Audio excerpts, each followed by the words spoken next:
महाराष्ट्राला फार मोठी ऐतिहासिक सामाजिक अशी पार्श्वभूमी आहे. भारतात अनेक राज्य आहेत, पण राष्ट्र हे नाव असलेलं महाराष्ट्र हे एकमेव राज्य आहे. यातच महाराष्ट्राचं मोठेपण आणि श्रेष्ठत्व प्रतिबिंबित होतं. महाराष्ट्रानं देशाला नेहमीच दिशा दिली, विचार दिला. अर्वाचीन काळातही महाराष्ट्र हा एक आर्थिक, सांस्कृतिक, सामाजिक दृष्ट्या प्रगत प्रांत होता. कला,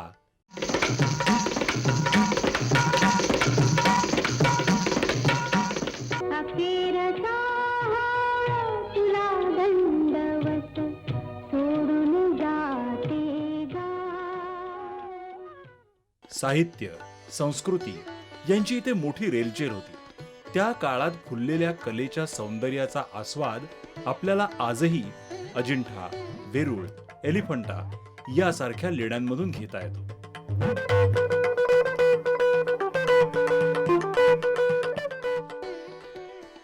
या प्रांतात राजे महाराजे यांच्या पराक्रमी तलवारींचा खणखणाट सुरू असताना संत महात्म्यांच्या भक्तीचा सूर्य तळपू लागला होता. कला क्षेत्राची भरभराट सुरू झाली. संस्कृती, शक्ती आणि भक्तीचा इतका सुरेख संगम झालेला दुसरा प्रांत अभावानेच आढळेल. नामदेव, एकनाथ, सावतामाळी, ज्ञानेश्वर यांनी भावभक्तीची गंगा घरोघरी पोहोचवली. छत्रपती शिवाजी महाराजांनी स्वराज्याची ज्योत महाराष्ट्रात चेतवली आणि दिल्लीच्या तख्ताला महाराष्ट्राचं श्रेष्ठत्व मान्य करायला लावलं. महाराष्ट्रात एकूण 600 छोटे मोठे किल्ले आजही अस्तित्वात आहेत. किल्ले म्हटलं की आपल्याला आठवतात ते छत्रपती शिवाजी महाराज आणि त्यांनी स्वराज्य उभारणीसाठी आणि संरक्षणासाठी त्या किल्ल्यांचा करून घेतलेला उपयोग.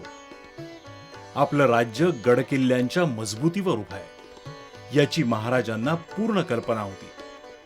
म्हणूनच इसवी सन 1670च्या दरम्यान महाराजांनी अनेक नव्या किल्ल्यांची उभारणी आणि कित्येक किल्ल्यांची दुरुस्ती करवून घेतली. या किल्ल्यांच्या ताकदीवरच स्वराज्याला बळकटी मिळाली. शिवाजी महाराजांपूर्वीच्या काळात सातवाहन, चालुक्य, यादव इत्यादी राजघराण्यांनी हे किल्ले बांधून घेतल्याचं इतिहास सांगतो. महाराष्ट्रात पश्चिम महाराष्ट्रापासून ते कोकण किनारपट्टीपर्यंत आणि थेट अरबी समुद्रातील सागरी किल्ल्यांपर्यंत किल्ल्यांची संख्या मोठ्या प्रमाणात आहे. यापैकी बरेच किल्ले हे सह्याद्रीच्या पर्वतरांगांमधील डोंगर दऱ्यांमध्ये वसलेले आहेत. महाराष्ट्रातील सातपुडा पर्वत रांगांमधील अजस्त्र कड्याकपारींमध्ये वसलेला अभेद्य गिरिदुर्ग म्हणजे गाविलगड. साधारणतः पूर्व पश्चिम अशा पसरलेल्या सातपुडा पर्वतरांगांच्या मध्य भागात सध्याच्या अमरावती जिल्ह्यात समाविष्ट असलेल्या मेळघाट नावानं प्रसिद्ध असलेल्या प्रदेशात सातपुड्याच्या अगदी दक्षिणेकडचा डोंगर म्हणजे गाविलगड पर्वतरांग. या पर्वतरांगेच्या माथ्यावर एक मोठा सपाट मैदानी प्रदेश आहे, तो म्हणजे सध्याचा चिखलदरा शहराचा भाग. या पठारा शेजारील जवळपास सर्वच बाजूंनी उंच कडे असलेला एक डोंगर जो एका छोट्याशा नाळेने चिखलदरा पठाराशी जोडलेला आहे, याच डोंगरावर गाविलगड किल्ला उभा आहे.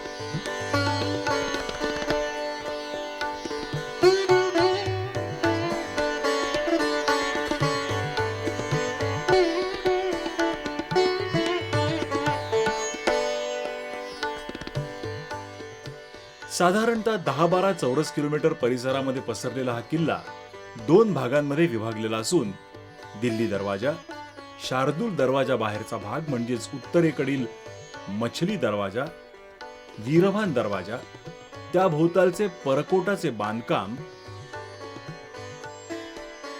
दरवाजाच्या डावीकडील तेलीचा बुरुज, उजवीकडील चांदणी बुरुजापासून ते थेट मोझरी दरवाजापर्यंतचा भाग हा मुख्य किल्ल्याबाहेरचा आणि नंतर बांधण्यात आलेला आहे.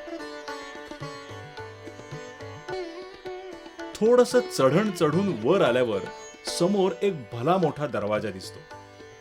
हा दरवाजा अतिशय साधा असून उत्तरेकडचा मेन गेट आहे. यालाच मछली दरवाजा असं म्हटलं जातं. याच दरवाजाने आपण किल्ल्यात प्रवेश करतो.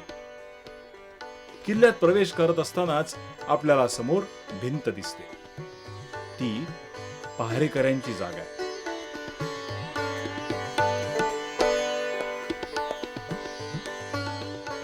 या दरवाजातून ईशान्य दिशेकडे तोंड असलेला वीरभान दरवाजाच्या आतमध्ये गेल्यावर समोरच गज आणि अश्व कोरलेली शिला पडलेली दिसते. येथून दोन दिशांनी दोन पायवाटा जात असून एक मुख्य किल्ल्याकडे घेऊन जाणारी खोलगट वाट आहे, तर उजव्या बाजूची दुसरी पायवाट मोझरी किंवा खिंड दरवाजाकडे जाते. डाव्या बाजूकडच्या मुख्य किल्ल्याकडे जाणाऱ्या पायवाटेने निघालो की रस्ता प्रथम उतरत खाली जातो. मध्येच थोडा चढ, पुन्हा उतार असं करत आपण बरच खोलगट भागात पोहोचतो. तिथं थोड्या उंचावरच्या भागात दगडात बांधलेली पहारेकऱ्यांची पडकी वास्तू दिसते. इथून थोडं चढत वर निघालो की समोर भव्य असा शार्दूल दरवाजा दिसतो. हा मुख्य किल्ल्याच्या उत्तरेकडचा पहिला दरवाजा. दरवाजाच्या खाली काही अंतरापर्यंत असलेल्या दगडी पायऱ्या चढत या दरवाजाजवळ पोहोचलो की याची भव्यता आणि भक्कमता लक्षात येते. या दरवाजावर कोरलेल्या शिल्पांमध्ये मध्यभागी एक झाड असून ते खजुराचे आहे. या झाडाला फळांचे गुच्छ लागलेले दर्शवण्यात आले असून हे शिल्प अतिशय कोरीवस आहे. त्याच्या दोन्ही बाजूंनी दोन शरब नावाचे काल्पनिक प्राणी असून या शरबांच्या पायाखाली 6 हत्ती दबल्याचं चित्र कोरलेलं आहे. दोन्ही शरबांची तोंड मधल्या झाडाकडे असून शरबाच्या पायाखाली दबलेले 6 पैकी 4 हत्ती एकमेकांशी झुंजताना दाखवलेले आहेत. वऱ्हाडच्या पहिल्या स्वतंत्र इमादशाहीचा संस्थापक फतेउल्ला इमादुल मुल्कच्या काळात स्वतंत्र इमादशाहीची घोषणा करण्यापूर्वीच्या थोडा आधी इसवी सन 1488च्या सुमारास या किल्ल्याची दुरुस्ती आणि बऱ्याच नवीन वास्तूची बांधणी झाली असल्याचं पीर फत्ते दरवाजावरील शिलालेखावरून स्पष्ट होतं. म्हणजेच हा शार्दूल दरवाजाही फतेउल्ला इमादुल मुल्कने बांधला असावा.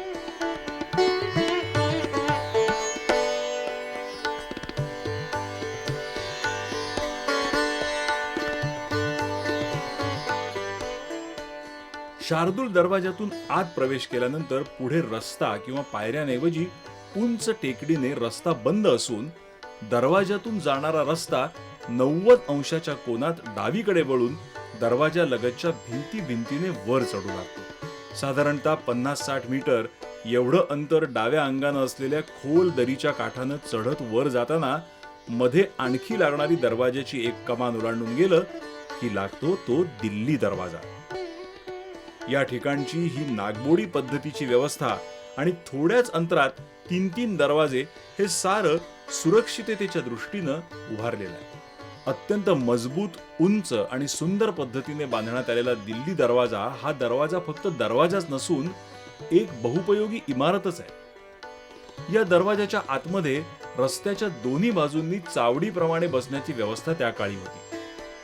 त्या बैठकीच्या बाजूनेच दरवाजाच्या वर चढून जाण्यासाठी पायऱ्यांची व्यवस्था असून त्यावर चढून पाहिल्यास समोर किचकदरी, किल्ल्याच्या बाह्य भागातील इतर दरवाजे आणि चिखलदऱ्याचे लवादा पठार दृष्टीपथात येतं.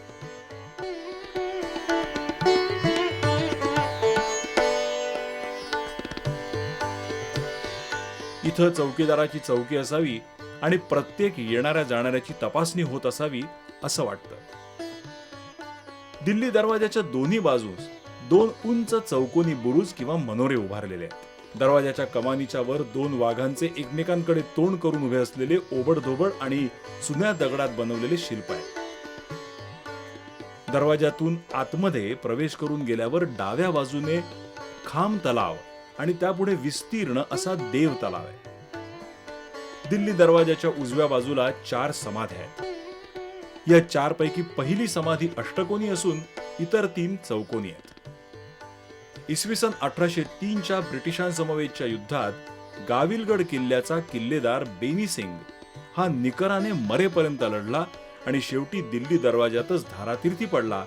तेव्हा बेनी सिंगची पत्नी आणि इतर 3 महिलांनी आधीच रचून ठेवलेल्या चितेमध्ये उड्या घेऊन जोहार केला.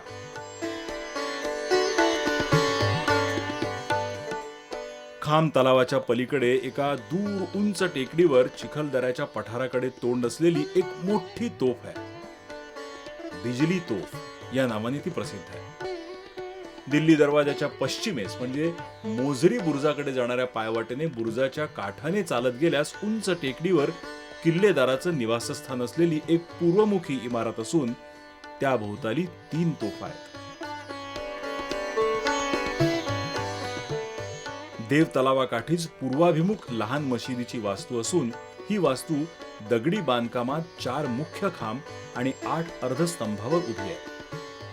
मशिदीला 3 कमानी असून प्रत्येक ठिकाणी नक्षीकाम केलेलं आहे. मशिदीत एक शिलालेख सुद्धा कोरलेला असून त्याबाबत ही मशीद निजामशाहीच्या काळात किल्लेदार बहिराम खानच्या मुलाने बांधल्याचं स्पष्ट होतं.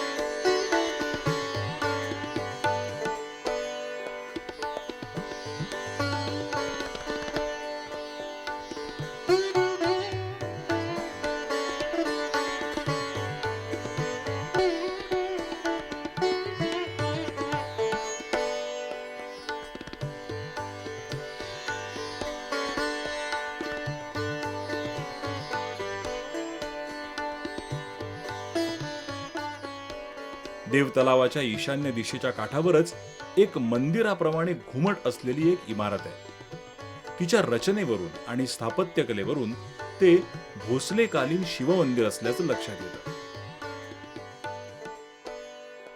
सती तलावाच्या वर चढून गेलो की किल्ल्यावरची सर्वात मोठी आणि महत्वाची वास्तू आहे. ती म्हणजे मोठी मशीद अथवा जामा मशीद. किल्ल्याच्या सर्वात उंचीवर असलेली ही वास्तू म्हणजे अतिभव्य असा सभामंडप आहे. 7-7च्या 3 ओळीत एकूण 21 घुमट असलेल्या इमारतीची सध्या 7 घुमटांची एक रांग कोसळलेली असून 14 घुमटांसह इतर भाग आजही शाबूत अवस्थेत आहे. 7 भव्य कमानी असलेल्या या सभामंडपाला लांबच लांब 10 पायऱ्या असून त्यासमोर दगडी फरबंद असे मोठे मोकळे पटांगण आहे. इमारतीच्या वर 4ही कोपऱ्यांवर अतिशय सुरेख नक्षीकाम केलेले मिनार होते. सध्या त्यापैकी ईशान्येकडचा कोपऱ्यावरचा एकच मिनार शिल्लक आहे.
फतेह दरवाजाच्या वरच्या टेकाडावर पूर्व दिशेला तोंड करून असलेली 36 फूट लांबीची कालभैरव नावाची तोफ आहे। या तोफेच्या समोरच असलेल्या कीचक दरीच्या काठानं तटबंदी असून त्याच्या पुढे सोन किल्ला नावाचा एक बुरुज आहे। पीर फतेह दरवाजाच्या पश्चिम दिशेकडे म्हणजे जामा मशिदीच्या मागच्या बाजूकडे पठाराच्या उभ्या कड्याच्या काठाकाठानं जवळपास पुरुषभर उंचीची तटबंदी किंवा परकोट अजूनही सुस्थितीत उभा आहे। या तटबंदीत मध्ये मध्ये निरीक्षणासाठी चौकोनी गोल चबुतरे असून मशिदीच्या मागेच हनुमानजींचं मंदिर आहे। पीर फतेह दरवाजापासून साधारणतः 1 किलोमीटर अंतरावर प्रसिद्ध आणि प्रचंड बेहराम बुरुज उभा आहे। बेहराम बुरुजाच्या वायव्येकडे आणखी एक बुरुज असून तिथून खाली जवळपास मोझरी गाव असल्यानं तो मोझरी बुरुज या नावानंही प्रसिद्ध आहे। संपूर्णपणे तटबंदीच्या आतमध्ये असलेल्या या किल्ल्याची सन 1905 मध्ये ब्रिटिशांच्या आर्किओलॉजिकल सर्वे बॉम्बे सर्कलचा सुपरिंटेंडंट हेनरी कॉन्सेन्सने आपल्या अहवालात सविस्तर माहिती लिहून ठेवली।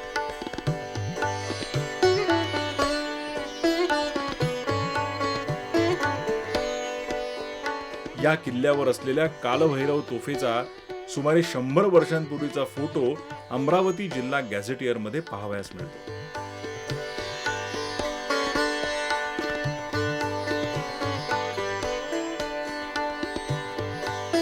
या किल्ल्याला पौराणिक दृष्ट्याही महत्त्वपूर्ण मानलं जातं। असं म्हटलं जातं की आपल्या अज्ञातवासाच्या वेळी पांडवांनी या किल्ल्याच्या परिसरात वास्तव्य केलं होतं आणि त्यावेळी भीमाने कीचकाचा वध करून त्याला ज्या दरीत फेकून दिलं तिला कीचक दरी आणि ज्या तलावात आपले हात धुतले तो भीमकुंड तलाव म्हणून ओळखला जाऊ लागला।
ऐतिहासिक, राजकीय आणि पौराणिक महत्त्व असलेल्या या किल्ल्यामध्ये 5 तलाव, 7 लहान मोठ्या तोफा, 5 बुरुज, काही उत्कृष्ट कोरीव काम केलेले, काही दगडांमध्ये बांधलेले प्रचंड आणि ओबडधोबड असे एकूण 8 दरवाजे, परकोट, तटबंदी तसंच आपल्यासाठी असलेल्या अनामिकांच्या परंतु तत्कालीन महत्त्वपूर्ण व्यक्तींच्या स्मृती जपत भग्नावस्थेत असलेली समाधीस्थळं हे सारं पाहण्यासाठी निदान एक पूर्ण दिवसाचा कालावधी आवश्यक आहे। या 1000 वर्षांच्या इतिहासाच्या साक्षीदाराला पाहण्यासाठी एक दिवस म्हणजे जास्त निश्चितच नाही। पुरातनकालीन अशा गोष्टी इथे बघावयास मिळतात आणि यामधील असलेले घुमट व इतर गोष्टी पुष्कळ पाहण्यासारख्या आहे। गव्हर्नमेंटने याच्याकडे लक्ष दिलं तर हा एक चांगला किल्ला होऊ शकतो, एक प्रेक्षणीय स्थळ चांगलं बनू शकतं आणि याच्यावरून त्यांना गव्हर्नमेंटला एक चांगल्या प्रकारे एक पैसा मिळू शकतो। प्राचीन असा गड आहे, इथे बऱ्याच ऐतिहासिक वस्तू पाहण्यासारख्या आहे। आम्हाला तर इथे पाहून खूप काही प्राचीन गोष्टी पाहायला मिळाल्या। प्रेक्षकांनी प्रेक्षणीय स्थळ म्हणून हे पाहायला यावं।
धन्यवाद.